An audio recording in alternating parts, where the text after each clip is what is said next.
Hello everyone, welcome back to my channel. So ఇవాళ recipe ఏంటంటే మంచి మష్రూమ్ మసాలా అయితే మీకు చూపించబోతున్నానండి. సో దానికోసం వచ్చేసి ఒక బాండి తీసేసుకొని అది స్టవ్ మీద పెట్టేసుకొని కొంచెం ఆయిల్ వేసుకోవాలి. సో ఆయిల్ కానీ లేదంటే బటర్ ఉంటే బటర్ కానీ వేసుకోండి. నేనైతే 1.5 ఆనియన్ అయితే వేసుకుంటున్నాను అనమాట. అండ్ అవి కాస్త అలా అలా సాటే చేసుకోవాలి. అలా వేగిన తర్వాత ఒక 2 పచ్చిమిర్చి చీలికలు, 2 టొమాటోస్ అండ్ కొంచెం పసుపు, ఉప్పు వేసి జీడిపప్పులు ఒక 5 వేసానమాట ఫుల్వి. అవన్నీ వేసేసుకొని బాగా ఉడకనివ్వాలి. అంటే వేగబడలేదనమాట. సిమ్లో పెట్టేసి అలా వదిలేసామంటే అవి కాస్త బాయిల్ అయిపోతాయి. సో ఈ బాయిల్ అయిన దాన్ని కాసేపు పక్కన పెట్టేసుకోవాలి, ఆర్పుకోవాలన్నమాట. ఇది బాగా చల్లారిన తర్వాత మిక్సీ పట్టేసుకోవాలి పేస్ట్ లాగా.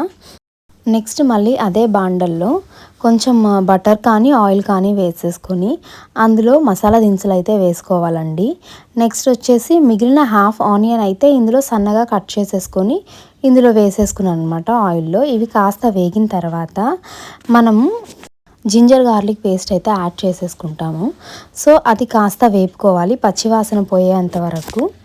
తర్వాత మనం ముందుగానే మిక్సీ వేసి పెట్టేసుకున్న ఈ పేస్ట్ని అయితే యాడ్ చేసేసుకోవాలి.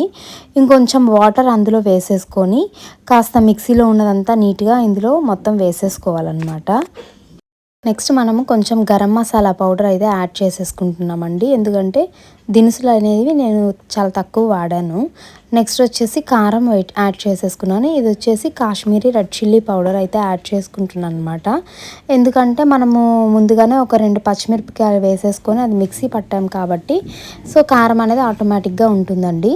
నెక్స్ట్ వచ్చేసి మష్రూమ్ని అయితే నీట్గా వాష్ చేసేసుకొని కడుగేసుకొని అవి అయితే యాడ్ చేసేసుకున్నాం అనమాట. కట్ చేసేసుకొని నేను 1 మష్రూమ్ని 4 బిట్స్గా కట్ చేసేసుకొని వేసుకుంటున్నాను. సో పిల్లలకి కాస్త తినేదానికి ఈజీగా ఉంటుంది కాబట్టి. నెక్స్ట్ కొంచెం సాల్ట్ అయితే యాడ్ చేసేసుకుంటున్నాను. మష్రూమ్ బాయిల్ అవ్వేదానికి కొంచెం సేపు టైం పడుతుందండి. సో మూత పెట్టేసుకొని మీడియం ఫ్లేమ్లో పెట్టేసుకున్నామంటే ఈ కూర అనేది గట్టిపడిపోతుంది అనమాట. సో అంతే అండి, ఇక రెసిపీ అయితే అయిపోయింది. మష్రూమ్ మసాలా అయితే రెడీ అయిపోయింది. నేను ఇందులో క్రీమ్ అండ్ కొత్తిమీర అనేది లాస్ట్లో యాడ్ చేసుకుంటున్నాను. సో మీకు ఒకవేళ కావాలంటే ముందుగానే యాడ్ చేసేసుకోండి. సో రెసిపీ అయితే అయిపోయిందండి. మష్రూమ్ మసాలా రెడీ అయిపోయింది. సో మీరు ఒకసారి మీ ఇంట్లో ట్రై చేసుకొని నాకు కమెంట్ బాక్స్లో కమెంట్ చేయండి ఎలా ఉందో. చపాతీ, రోటీ దేంట్లోకైనా చాలా బాగుంటుందండి.